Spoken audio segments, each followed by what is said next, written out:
Yo, what's good, YouTube? Zamcrow here, aka Scoop, back with some more Draft League content. Today we've got a speed tour. We we joined a um, gosh, I don't really know how to explain this. It's not really a league, but it's a draft league concept where they have leagues, speed tournaments, so on and so forth. Basically, all kinds of draft league stuff. And I joined not long ago, and they're working on getting a big worldwide World Series going on for the draft league community. Anyways, within this, there are speed tournaments, and they had a tournament recently, um, just to keep people hype and kind of on edge, and to have something to do while we're anticipating the buildup of the bigger concept that I was talking about earlier. I'm not sure how to talk about it really. Anyways, we drafted a speed tournament. Or excuse me, we they hosted a speed tournament yesterday, and we joined, and we managed. Out of 8 players, there was obviously 8 picks, and it was snake, like most drafts are, snake pick, and we had eighth pick. So I forgot what went first. Anyways, somehow Garchomp and Mega Diancie both made it to us. We were able to get Scizor and Suicune on the wheel back, and then Zapdos and Zapdos and Celebi, and then we finished the draft off with Licky and Primeape. We didn't bring Celebi or Primeape in this matchup particularly, but we do have Celebi and Primeape on the roster, as well as the 6 months that you see on screen. So our first opponent, so after we drafted, we drafted within an hour, maybe 2 hours. I think it was an hour, and I thought our squad looked pretty fire. I was pretty happy with our squad, to be honest. And our first matchup, we actually had a pretty decent matchup. It's not like the best matchup, but it was okay. I felt like we had a lot of answers to a lot of his huge threats. Like, as you see on screen, he has Kartana, Mega Lopunny, Salamence, Azu, Infernape, Umbreon. He also has the Swellow and the Volbeat, which he didn't bring, those last two. But yeah, the 6 he did bring, I felt like, especially like Kartana, I have Zapdos, Mega Lopunny, I have, I guess I guess Mega Lopunny is a little bit harder to check than that. But we have like Mega Diancie, which can eat a hit and knock him out. We have Scizor, which could be a banded variant with banded bullet punch and be able to 2-hit KO or 3-hit KO a bulkier Mega Lob. We have, a bulky Zapdos, so on and so forth. So I felt like we had a lot of solid answers. Suicune having Ice Beam and Scald is really good for Salamence, and the Infernape, Mega Diancie, and Scizor are really nice to beat down a Umbreon, which was his main defensive Pokemon on his roster. And then he had the Azu, which we have, Scizor, Suicune, Zapdos, Celebi even. So I guess it was really dependent on what you brought. But yeah, his entire roster, like I mentioned, is pretty threatening. His Z-move users were the Salamence and the Azu. Our Z-move users are Garchomp and Primeape. Actually, Garchomp and Celebi. I swapped Primeape out last second for Celebi. So yeah, for this specific matchup, we've got a sub Swords Dance Salicberry Garchomp. One of my favorite sets for Garchomp. If you follow any of my draft leagues where I've drafted Garchomp, you know that I use this set quite a bit, and it's quite successful. So we've got enough speed to outpace a Salamence, max speed Salamence, and we are max attack so that we can have the most damage output to potentially 2-hit KO a Azu if he were to try to switch in upon me and things like that. Guarantee Okos, Infernape with Earthquake and Kartana is guaranteed knocked out. or 2-hit KO'd with Earthquake, so that's really nice. And Salamence, as long as I'm not intimidated, should be OHKO'd by the Dragon Claw, and guaranteed OHKO'd after Stealth Rocks, as long as there's no Intimidate. Next up we have a Mega Diancie, and we were able to run a Mono Moonblast variant for this matchup, his only resist being Kartana, which is basically OHKO'd by Moonblast anyways.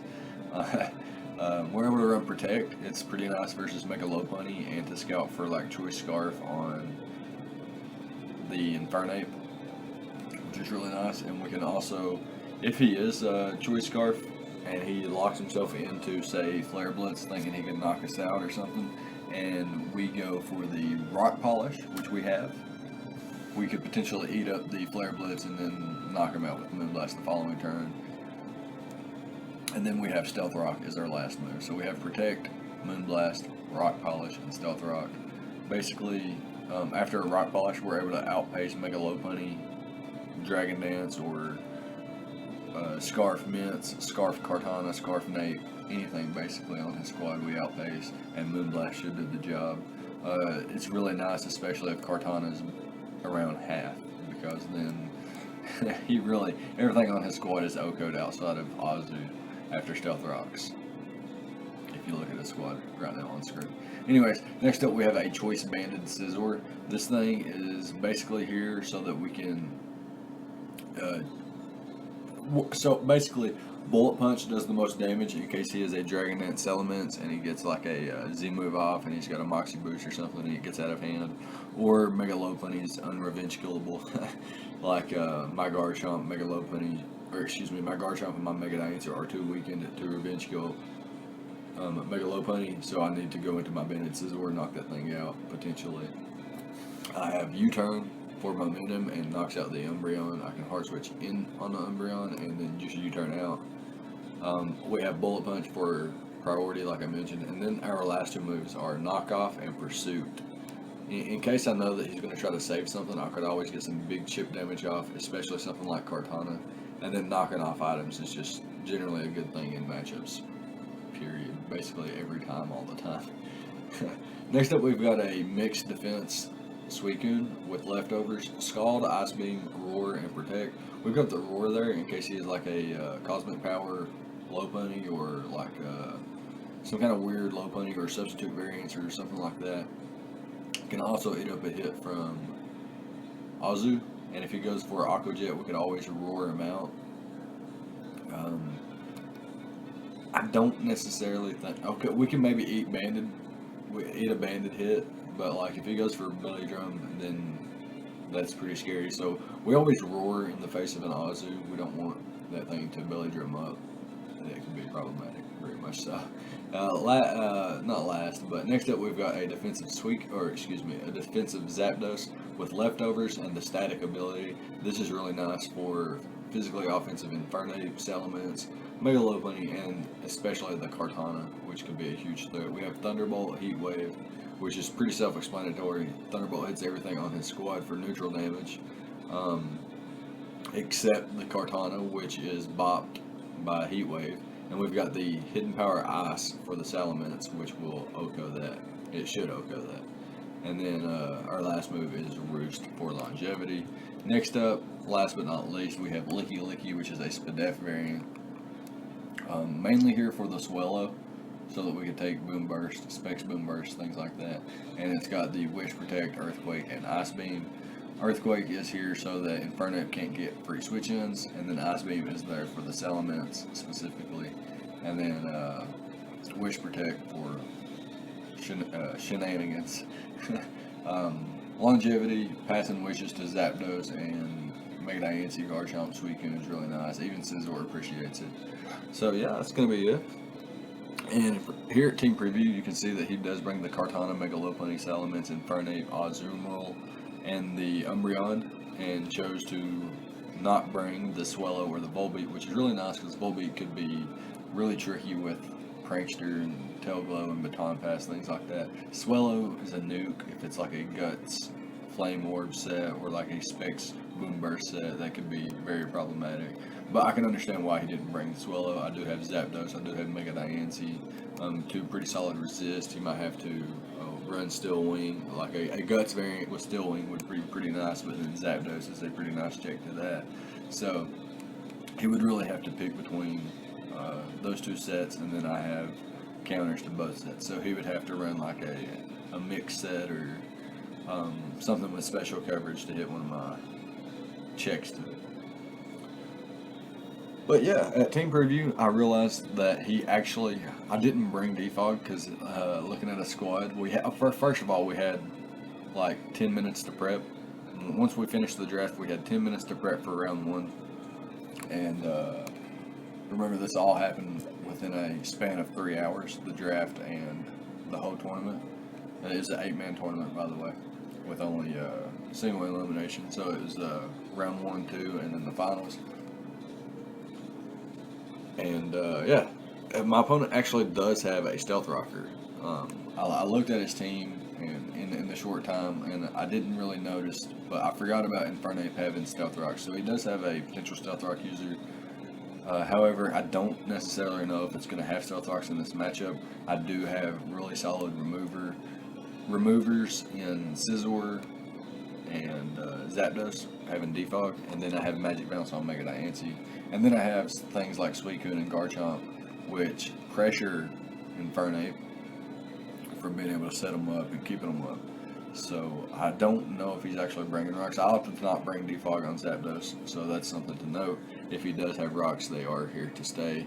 And he does have 2 potential Defog users as well in Kartana and Salamence, which I don't think either of them can afford to run Defog in this matchup, so he could be rockless and just try to prevent me from getting rocks up as well. So that was something I was considering when leading in this matchup, and I felt like having 2 potential Stealth Rockers that I brought this match and 3 potential total, with Celebi being my other that I didn't bring, and then Mega Diancie and Garchomp having Stealth Rocks, I felt the lead matchup could go quite a few different ways. So I felt like Infernape being his only potential Stealth Rocker, I felt like Suicune was a pretty okay lead. It didn't necessarily, if he led Azu, I could just click Roar. If he led Mince, I could click Ice Beam. If he leads Mega Lopunny, I could just click Protect, see if he's got the Fake Out or Scout for High Jump Kick. If he leads Umbreon, then I could just hard switch into Mega Diancie, or just stay in and click Scald out into Zapdos.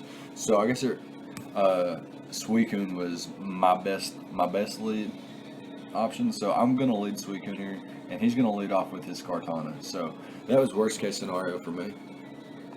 Him leading off with Suicune specifically. I can just hard switch into my Zapdos here, and he's gonna make a prediction as well, and he's gonna go into his Azumarill. So here I didn't necessarily want to give this thing any free turns or setup opportunities, so I'm just going to click Thunderbolt. No reason not to. And he's going to go into his Umbreon. So not too big of a deal. I'm going to hard switch into my Scizor, and I'm just going to U-turn out and see if he wants to stay in here. And he actually does, and I get the U-turn out. So that was a huge threat, or not really a huge threat, but it was a nuisance to my Zapdos. And now it's gone. One-shotted, really nice. So he brings in his Infernape versus my Zapdos. I'm going to hard switch into my Suicune as he goes for a Flare Blitz. Reveals to be, I think, Life Orb. And it kind of bounces off, and he goes for the U-turn. Chips my Suicune down pretty nicely. I suppose if he can do that all match, he would be in pretty okay position. I go for the Scald here. I don't get a burn on with Kartana, and I don't want to go for Protect in case he has a Swords Dance or any kind of or substitute or something like that. So I go harder than my Zapdos as he goes for the Leaf Blade, and I'm just going to click Thunderbolt here. It does enough to Kartana, and Kartana is not a threat. And he actually hard switches into his Azu, which I'm going to be able to 2-hit KO. So that thing's going to be gone, and we're going to be off to a fantastic 6-4 start as he goes straight into his Mince and goes for the Devastating Drake, which looks to be a Z Dragon Claw. And now I'm going to hard switch out into my Mega Diancie because I know he's not going to go for Earthquake or any kind of coverage move because he has to he has to click Dragon Claw to knock me out, or Outrage. And I'm just going to be able to knock him out with the Moonblast there. And instead of going into Zapdos this turn, I'm going to go into Scizor, which turns out to be a mistake as he goes for the Smart Strike and gets a critical hit. But I'm able to U-turn out, and because I am banded, it does quite a bit to his Infernape, which revealed to be a Life Orb, meaning my Mega Diancie can just outspeed, knock him out here. And yeah, we're chipping his team down bit by bit so far. But now my Zapdos is weakened, and the Kartana is in, and has a chance to get a knockout here. So I'm going to go into my Scizor first, as he goes for the Leaf Blade, which is kind of best case scenario for me. And I'm just going to U-turn out here and go back into my Mega Diancie. And what I can do here is just click Protect in case he goes for Fake Out. And then on the following turn, I'm going to click Rock Polish so that I can always outpace the Kartana on the following turn. And I should be in range to, it should be in range of Moonblast at this point. So we're going to go for that. And we're going to pick up the knockout and pick up a solid 6-0 victory here in game 1, which is a really nice start for the tournament. I felt like within 10 minutes of prep, it wasn't that like I didn't get to go into specific calcs and such, and I didn't get to check all the speed tiers, and I didn't know for sure if I was 100% sure on all my EVs and things like that, and movesets and things. So yeah, this was pretty fun. And once all the round 1 battles were done, we had about 15 minutes to prep for round 2. Unfortunately, my potential opponents for round 2 took forever to battle for round 1, and I actually was able to prep for one of them while the other 2 were battling. So while they were battling, I prepped for one of them. The guy I prepped for ended up losing, so I had to scrap that team and then start over with a new squad real quick. And yeah, we'll be right back with that game. Alright, so for game 2, round 2 here in this speed tournament, we're facing off against a guy named Frapp. Yeah, you can see his name on there. Anyways, he has a pretty scary squad. Like I mentioned, we had minimal time to prep for these matches. So we had about 15 minutes once we figured out we was going to be playing each other. And he has a squad of Mega Pidgeot, Mimikyu, Nihilego, Victini, Axers, Kingdra, Superior, and Aggron. So I felt like we had the matchup. His Z-move users are Kingdra and Aggron. Remember, ours are Garchomp and Celebi, our squad being Garchomp, Mega Diancie, Scizor, Suicune, Zapdos, Celebi, Licky, and Primeape. So I felt like we had a decent matchup in this matchup. Mega Pidgeot being a non-factor since we do have Zapdos, Mimikyu, and Victini, Haxorus. All those mons can be semi-checked by Suicune pretty effectively. Nihilego can be super solidly checked by Licky, which is really nice. Haxorus can also be stopped by Licky by tailor-made EVs, so on and so forth. Serp is a huge threat. I felt like that could be a huge problem, like a Leaf Storm, Hidden Power Fire variant, maybe a sub Leech Seed, Leaf Storm, Hidden Power Fire set could be very, very problematic for the squad. So what I've built for this matchup is we're rocking a Yachi Berry Garchomp. We have enough speed to outpace a Jolly Victini. We have max HP and just a little bit of attack investment. This thing is here to get our rocks and basically pick up a knockout versus something. If he leads off with Mimikyu, I'm not gonna get my rocks up. I'm gonna go hard into Scizor and go from there. Otherwise, I'm gonna lead with my Garchomp. Whatever he leads with, I will get my rocks up, unless he leads off with the Mimikyu, like I mentioned. If he leads off with Nihilego, I may go hard into my Licky since it is my dedicated check, but it's something that we'll decide at team preview. So we've got Mega Diancie, which is another Rock Polish variant. This thing, after a Rock Polish, allows me to outpace Superior, allows me to outpace all his potential choice scarf users like Victini, Nihilego, and Serp even. Allows me to outpace Kingdra in Rain, which is really nice. And then Moonblast bops his entire squad outside of Nihilego, Victini, and the Aggron, all of which drop O-code to an Earth Power, except Victini. Victini needs like Stealth Rock damage, but then it's knocked out by Earth Power unless it's bulky, which I will find out throughout the course of the match. Anyways, I am forced to run Timid Nature so that I can outpace Nihilego prior to a Rock Polish, and then I'm max special attack with a little bit of HP investment. Scizor is an Iron Plate variant. I'm adamant max attack, max HP with U-turn, bullet punch, roost, and swords dance. This thing can sweep late game and is a nice check or way to Oko, Mimikyu, and Nihilego, which is really nice. And Iron Plate, boosted bullet punch, adamant max attack does quite a bit to Superior too if that thing becomes a threat or gets out of hand. So next up we've got Suicune, which is a leftovers variant, and we have enough HP investment and defense investment to never be 2-hit KO'd by Adamant, Life Orb, Dragon Claw from Haxorus, or Victini's Bulk Strike. Potentially be a 2-hit KO if it's Choice Banded or like Life Orb or something like that. However, if it's like Choice Scarf, it shouldn't be able to 2-hit KO us after protecting leftovers, which is really nice. And if it locks itself into Fusion Bolt, I can scout for that with Protect and then double out into my Garchomp, which is really nice. We have enough special attack investment so that we can always 2-hit KO and Oko Victini after Stealth Rocks. 2-hit KO not Salamence, but Superior and the Mega Pidgeot and the Haxorus, which is really nice. A couple of things he didn't bring though, which is a little bit unfortunate. Next up we've got Zapdos, which is a Spadef variant meant to take on Superior. We have Discharge, Hidden Power, Ice, Roost, and Whirlwind.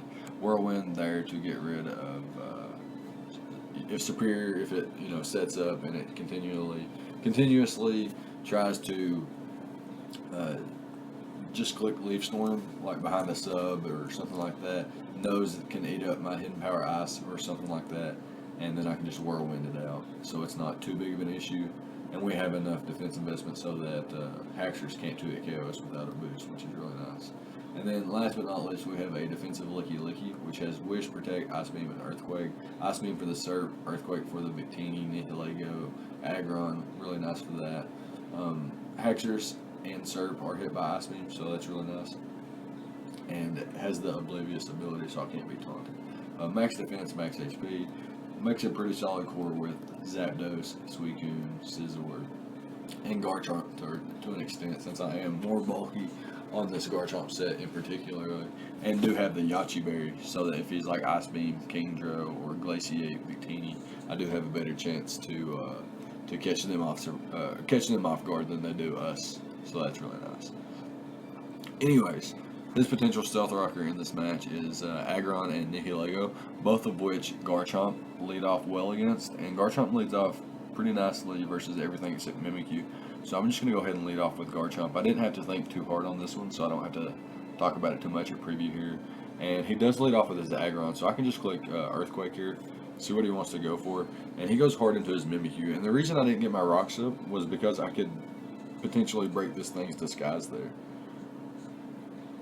So I go hard into my Scizor as he goes for the Play Rough, and I can just U-turn out here. It's not too big of a threat, and I knew he wouldn't stay in because Bullet Punch was a threat. And now Aggron's sturdy has been broken, and I know Earthquake will knock it out as well. But I'm going to opt to get up my Stealth Rocks first. This will chip away at all of his mons, especially Victini, over time, so that's really nice. But he goes for the Ice Beam here, which does quite a bit to my Zapdos, but not quite a 2-hit KO or anything like that. And I can just Roost up here and then Hard Switch out into my Suicune. Now he's got a couple different plays he could do. He could go hard into his Serp, or he could just stay in and drop a Draco. So what I'm going to do is I'm just going to click Ice Beam, see what he wants to go for. In case he went hard Serp, I wanted to get some nice damage off on that. And he goes for the Draco. And now I know at -1, I'll be able to eat up any of his attacks. And perhaps he went for Hydro Pump there, expecting my Mega Diancie to come in on his Draco. That's the only thing I can think of there. Anyways, he goes for the Rain Dance. So now he's fast, really fast in the rain.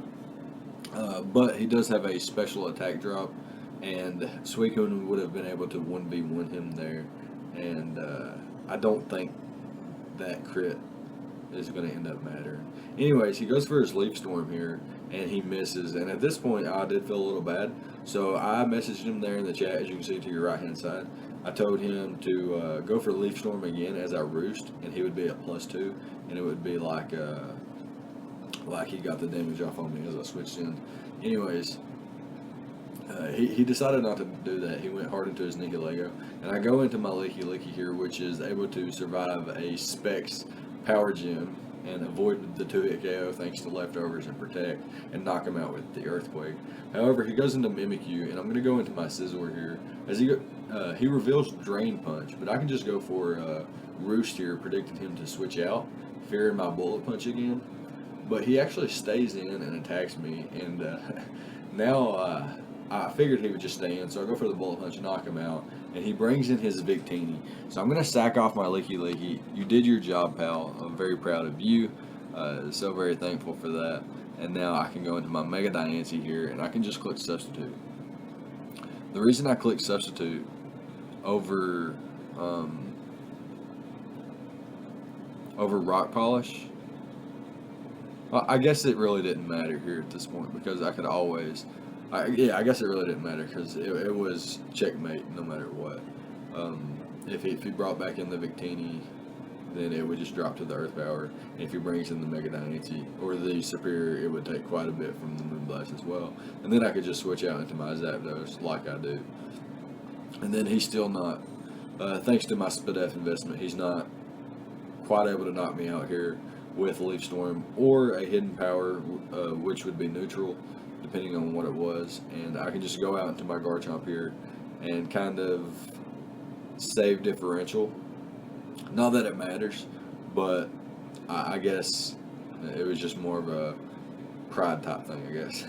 And Garchomp's going to be able to pick up the knockout there, and if he is a Scarf Victini, he will be able to outpace me, but he reveals to not be Choice Scarf, and if he is Choice Scarf, he was way slower than just a max speed Garchomp. So yeah, that would be unfortunate. Anyways, that's going to be game 3, and we're going to pick up, that's going to be game 2, round 2,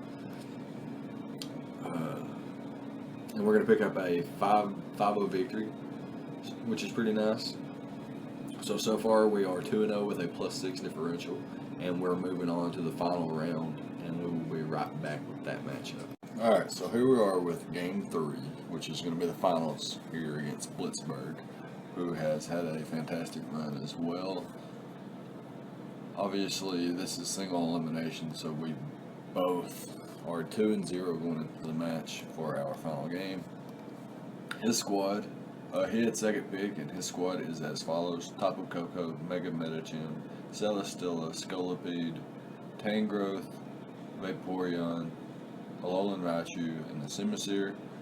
And our squad was the Garchomp, Mega Diancie, Scizor, Suicune, Zapdos, Celebi, Licky, Primeape, and the Z-move users potentially in this match are Garchomp, Celebi, Celesteela, and Scolipede. So I bring both my potentials. He only brings Celesteela as one potential Z-move user, opting not to bring his Scolipede, which is nice. No baton pass shenanigans. Unfortunately, my Charty Berry on Zapdos becomes irrelevant. We'll talk about my team for a second. We've got a Shallock Berry, Garchomp with Sub, Earthquake, Dragonclaw, and Flamethrower. Flamethrower there for the Celesteela, Earthquake and Dragonclaw for the rest of his squad. Had to pack Dragonclaw in there to hit Tangrowth just a little bit harder. I suppose I could have ran a more specifically set EV spread and opted for something other than Dragonclaw and maybe put Stealth Rock on it, and then use Earthquake and Flamethrower as my 2 ways to run through his squad. But yeah, this team is Stealth Rockless, so yeah, maybe that was the better play, or the better build would be to run Earthquake, Flamethrower, and use Flamethrower versus Tangrowth as well, and maybe a less defensive variant, maybe like a minus defense nature, or just keep a Jolly nature and let Flamethrower be hindered, but still do enough damage to work out. Maybe a little bit more bulk on my Garchomp as well with Stealth Rocks would have been nice. But yeah, that's going to be Garchomp. I think Salad could come in handy. It could make it to where I could outpace Coco or Alolan Raichu in the late game without the electric train or something like that. Next up, we've got Mega Diancie, which is a max speed, max special attack variant, so that we can potentially speed tie with Alolan Raichu, and we are a rock polish variant, so that we can potentially speed tie under electric terrain as well versus the Alolan Raichu.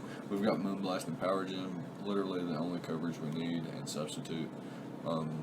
Sub is so that we can't be revenge killed by Bullet Punch from Mega Metagem, which is a pretty nice way to avoid that. Our third mon for this matchup is Scizor. We have a Spadef variant with max HP, quite a bit of Spadef investment, and a little bit of speed investment so that we can't be outpaced by Vaporeon or Tangrowth. Creeping them to, not expecting them to have, too many EVs. We're set at 200 speed, so that should be nice with an adamant nature. We've got U-Turn, Bullet Punch, Roost, Swords Dance with leftovers and the Technician ability, so pretty cool set there. Can chip down Coco and Mega Metagem with Bullet Punch, which is nice, and U-Turn is nice versus the Alolan Raichu, in which we can also take a electric terrain boosted Thunderbolt from, so that's pretty nice. Next up we have a Spadef, Zapdos, Discharge, Substitute, Toxic, and Roost. This thing can 1v1 a Zapdos and a Alolan Raichu that doesn't have Nasty Plot and a Coco that doesn't have Calm Mind with Toxic, which is really nice. We have Sub on here because we can avoid Toxic from Tangrowth, from Vaporeon, from Celesteela, which is really nice, and Leech Seed from Celesteela and Tangrowth, which is really nice. Roost for longevity, and then Toxic is there to wear down the Tangrowth specifically. Everything else pretty much can be wore down by Discharge and a combination of Heat Wave or Hidden Power Ice or something like that. So having Toxic there for Tangrowth, something that can avoid damage from those other moves, is really nice. Next up, we've got a Celebi, which is a max HP, max defense variant. Can take hits from Mega Metagem pretty comfortably and Synthesis up. Ice Punch is a 2-hit KO, potentially, so that's pretty scary. We have the Psychinium Z here with the Psychic, so that we can blow past the Mega Metagem and make things really, really simple for Zapdos and the rest of my squad. Baton passing a sub into Zapdos or Mega Metagem or any of my mons really is really scary for my opponent. So having this sub Baton Pass Synthesis Psychic set is pretty nice. Also with the Natural Cure, allows me to 1v1 a lot of his squad thanks to having the ability to get rid of my own status by switching out, which is really nice. And next up we have a Leftovers variant with the Oblivious ability, Licky Licky. We've got Flamethrower for the Celesteela and the Tangrowth. We've got Earthquake for his 2 electric types, and then Wish Protect for longevity and Wish passing into Mega Diancie, Scizor, Zapdos, Celebi, and the Garchomp. So that's really nice. However, we accidentally made this thing max defense instead of max Spadef. So it really has no purpose in the match outside of maybe getting a little chip off on something and avoiding, maybe getting in a wish competition with something like Vaporeon or something like that. But outside of that, it doesn't have any real merit because Coco and the Alolan Raichu will blow through it. Mega Metagem blows through it despite its max defense anyway. So that's not really nothing too big to talk about there. Anyways, we can go ahead and hop into the match, I suppose, where his best lead. First of all, he doesn't bring a Stealth Rocker. I don't actually recall if he has a Stealth Rocker on his squad. To be honest, I don't remember. We actually didn't bring Stealth Rock either, if you remember me saying that on my Garchomp. I wish I had Stealth Rock over Dragon Claw, and if you look at this matchup specifically, you can see why. Anyways, I felt like his best lead, his best mid-ground lead would probably be Mega Metagem and clicking Fake Out, or one of his electric types and just Volt switching out. And if I led with Garchomp, then he could just switch into a Celesteela because there's nothing he can really do about that anyway. So, I'm going to lead off with my Celebi predicting his Mega Metagem as he actually leads off with his Tangrowth here. So what I'm going to do is I'm going to sub up immediately and see what he wants to go for. More than likely packs the knockoff, but I'm sure he doesn't pack anything else to hit me super effectively. So I'm going to baton pass out to my Zapdos, and it actually does break my sub. And I'm going to bypass click and sub again here. I do have it, but I'm going to take the opportunity to Toxic his Tangrowth, as my Charty Berry doesn't matter because he didn't bring the Scolipede. So I can just sub up on the following turn, and it takes a little bit of his HP down, and now I can just roost up, get back to a comfortable amount of health here, and see what this Coco wants to do. Is it hard switched in? As it taunts me, prevents me from clicking the Toxic, and I'm going to hard switch into my Garchomp as he goes for the Thunderbolt. And I'm going to click sub here, predicting him to switch out. And he does go into a Celesteela. He couldn't risk me being Scarf there, so that was a fine play. And Flamethrower actually bounces off, so I'm going to hard switch into my Zapdos here, as he actually hard switches into his Vaporeon. I'm not sure what he was predicting there, but I am going to go for sub here, predicting the Vaporeon to switch out, as he does go into his Tangrowth. And I'm going to roost up, and it's going to prevent the Hidden Power from breaking my sub, which is really, really nice, actually. And Thunderbolt, or excuse me, Discharge does 19% to Tangrowth, which is actually a pretty good lot. And I'm going to go for the Toxic here, predicting his Coco to come in and either taunt me after a substitute, or just prevent me from roosting in general. But I missed the Toxic, which is unfortunate because at this point he would be at 94%. Which is really nice, and just keep that in mind. He would be at 94%, and I go for the Flamethrower here, predicting his Celesteela, and now I'm going to hard switch back out to my Zapdos as he goes for the Elite Seed. Now I'm going to double out, I believe, into Garchomp and see what he wants to go for from here, and he goes into his Coco. So at this point, it would be at 88%, and he goes for the Dazzling Gleam here. So now he would lose 12%. And he would be at 76%. So he would be at 76% at this point, and he would have to switch out in fear of Earthquake here as I throw off a Wish. And now I can just hard switch out into my Celebi. What he goes for doesn't really matter. As he baton passes out into his Alolan Raichu. Now this thing gets Signal Beam, and I do want to scout for that. I'm going to go hard out into my Licky Licky. And because I should be a Spadef variant for this matchup, I'm just going to click Wish here, but I'm actually Fizdef, so no matter what he goes for here, he should be able to blow through me. And I'm going to click Wish, thinking that I could protect on the following turn, and then click Earthquake after being at full. But yeah, I can't risk it at this point. So a little bit unfortunate there, and I'm going to have to force a speed tie here, and there's a potential that he's not max speed because he could use the Electric Terrain. He could rely on the Electric Terrain. So there was a potential that he wasn't max speed, and at worst, there was a speed tie, and it was my only play at that point. So I am going to go into Mega Diancie here, fire off a Moonblast as he goes into his Tangrowth, and then doubles out into his Vaporeon, keeping Tangrowth around as a pivot and kind of like a sack as well. And he is going to Baton Pass once again as I go out into my Celebi. And I'm going to hard switch out into Garchomp this time as he goes hard for the Signal Beam. Probably predicted me to attack and not allowing him to click the Nasty Plot. And I clicked the Earthquake, but he switches into Celesteela here. And a little bit unfortunate. I go into Celebi here as he poisons me with Toxic. So that's a pretty nice play. Fortunately, I did not go into Zapdos, and I can click Sub here and Baton Pass this Sub out. And what I'm going to do is I'm going to Baton Pass it out into my Scizor, because I'm going to predict him to go for the Hidden Power Ice to break my sub for Zapdos. But he actually goes for the Rock Slide, which allows my Scizor to come in and keep the sub up. And I can Swords Dance here, and I'm going to choose the Swords Dance a second time here. It doesn't really matter, but it allows me to know if my Scizor is faster than Celesteela. And knowing that I'm faster, I can U-turn out instead of hard switching, which allows me to get some chip damage off on the Celesteela, which is nice. Here I'm going to Synthesis up with my Celebi after taking the Flamethrower, and he poisons me again. It's not the end of the world though. I can't just Baton Pass out once again, and I'm going to go into Zapdos this turn as he goes for the Flamethrower. Unfortunately, he does not get a burn. I'd actually prefer him to get a burn. That would be nice. Avoid me getting poisoned at any time in the match. But here I'm going to go for the sub. It was a little bit too risky to click Toxic, on that turn, but I do get some chip off. So here, as you can see, I do quite a bit of damage to the Tapu Koko. It's at 77% now, which is pretty solid. But if you remember the rounds of poison damage that I was talking about earlier, where I missed the first toxic on Zapdos, that would be 23% off of 76.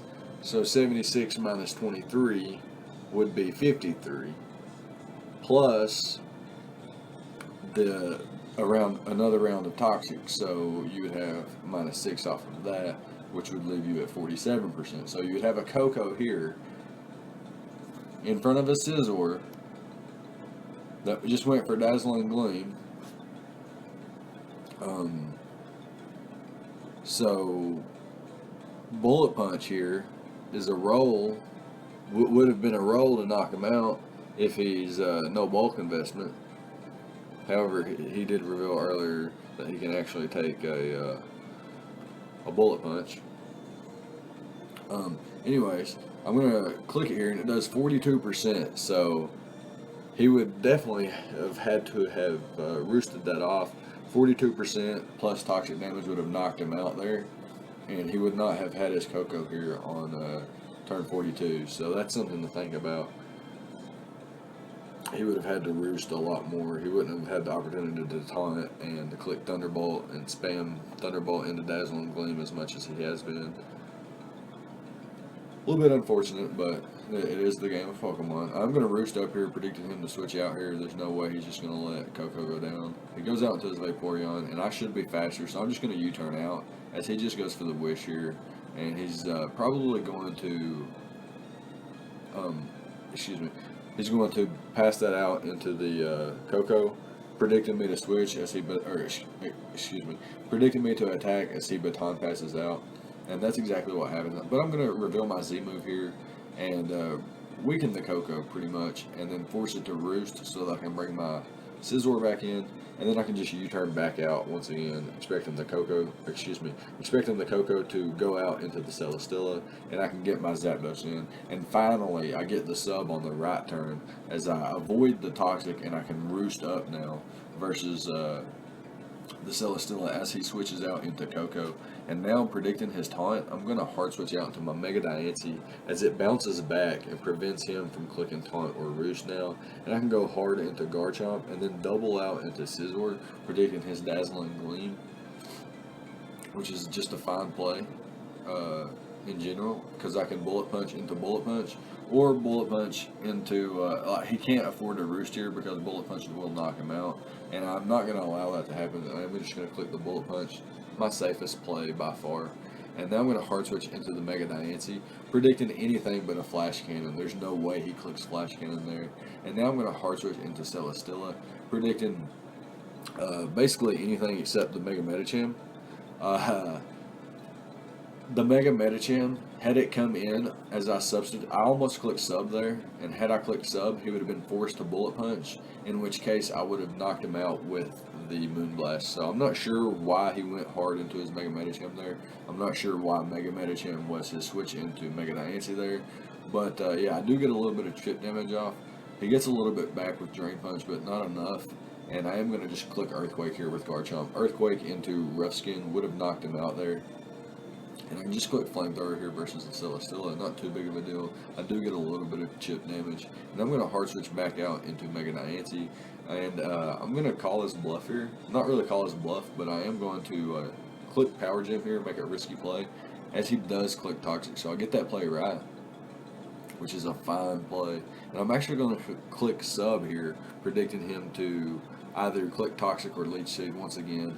As he switches out into his Tangrowth, I'm able to eliminate that thing from the matchup.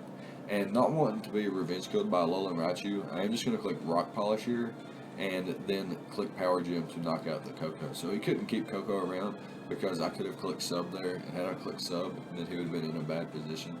Anyways, I'm going to go out to Zapdos here on the Bullet Punch, and I get the Para, which is really nice. It's not going to matter because Ice Punch does way too much, and I'm going to go into my Scizor and sack it off here. Unfortunately for him, he does get fully parried. It doesn't really matter except that he's going to be doing more damage to my Garchomp than to my Scizor. However, I do keep my Scizor around as a sack because of that, so that's something to think about, I suppose. He does knock me out with Flamethrower. That's pretty interesting, seeing Celesteela knock out a Garchomp with Flamethrower. Anyways, I'm going to go out into Zapdos here, knock this thing out, and perhaps that was a bad play. I could have went into Mega Diancie there and knocked it out. I'm pretty sure I would have knocked him out from that range, even if he clicked Protect one last turn. I'm fairly certain that I would have still knocked it out if it was at 45%. How much did it do earlier? I'm not real sure. But anyways, going into Mega Diancie and clicking Power Gem there could have been a fine play. He could have went into a Alolan Raichu, but at best it was a speed tie. I guess it always comes down to a speed tie anyway, so I guess it really didn't matter what I did there. Anyways, I went into Zapdos, and what I'm going to do here is click Toxic and pray that he either goes for another Thunderbolt, or excuse me, another Nasty Plot, or that being max to death that I'll live the Thunderbolt, but it's not going to happen. I'm going to go for the Bullet Punch here to put him in guaranteed range of Moonblast, so that if I win this speed tie, we can win the match. Basically, it comes down to the speed tie here. Vaporeon is at 32%, well in range of Mega Diancie, even after a Protect. So if it went to 37% or 38%, I think, it would still be in range of max special attack Moonblast. So it comes down to the speed tie after 75 turns, and we are going to lose the speed tie and lose to the Alolan Raichu and Blitzberg. So good game to you, man, and yeah, congratulations to winning the first tournament. It was really fun. I felt like I drafted a really fun squad. It was super, super fun to build with, even with the, having 10 to 15 minutes to prep each round. It was really fun to build with the squad, despite not being able to go into specific EVs and such. But yeah, really fun game, like I mentioned. Able to go 2-1 in the first one with a really fun squad to use. So can't complain at all. No hacks really outside of the Coco. My Toxic from Zapdos missing the Coco early on in the match, which would have made a significant difference in the match, especially if Vaporeon didn't have Heal Bell, which it had Baton Pass, and I'm sure it had Scald and Ice Beam and Wish, maybe Protect. Had to have, maybe it didn't have Ice Beam, maybe it just had Scald, Baton Pass, Wish, Protect, because Celesteela is a pretty good answer to Garchomp, so maybe it bypassed on the Ice Beam. Regardless though, yeah, like I mentioned, good game. A little bit unfortunate there with the miss, but it's the game of Pokemon. But yeah, let me know what you thought about the prep and the plays on both sides of the field for all of these matches. Leave a like, comment, subscribe, all the good stuff, and I'll see you guys next time. Thank you for watching.